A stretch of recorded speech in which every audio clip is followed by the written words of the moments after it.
नाही, सत्य आहे. शिवसेना दोन नाही, ते शिवसेना एकच आहे. जी बाळासाहेबांची जे उद्धवजींच्या नेतृत्वाखाली काम करते, इथं बाकी गद्दार लोकांची गँग आहे. आणि त्याच्यामुळे या गँग मधल्या कोणाला जर अशा पद्धतीनं भूमिका मांडायची असेल तर निश्चित त्याचं स्वागत करू आम्ही. त्यांनी उद्धवजींशी बोललं पाहिजे.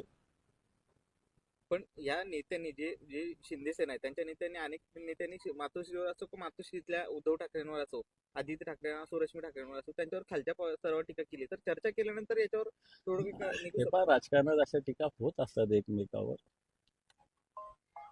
टीका करणं वेगळं आणि मला असं वाटतं नमक हरामी करणं वेगळं. टीका रोज एकमेकावर करत असतो आपण, म्हणून काय एकमेकाची दुश्मन असतो.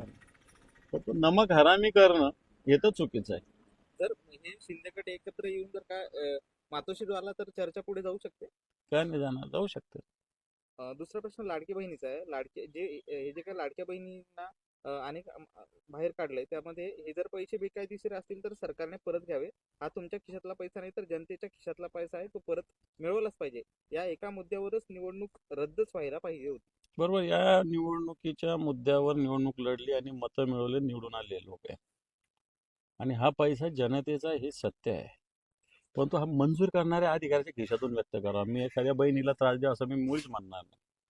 पण मंजूर करणारा अधिकारी कोण आहे, कन्सेंट देणारा अधिकारी कोण आहे, त्याच्या खिशातून मला वाटतं वसूल केला पाहिजे हा पैसा.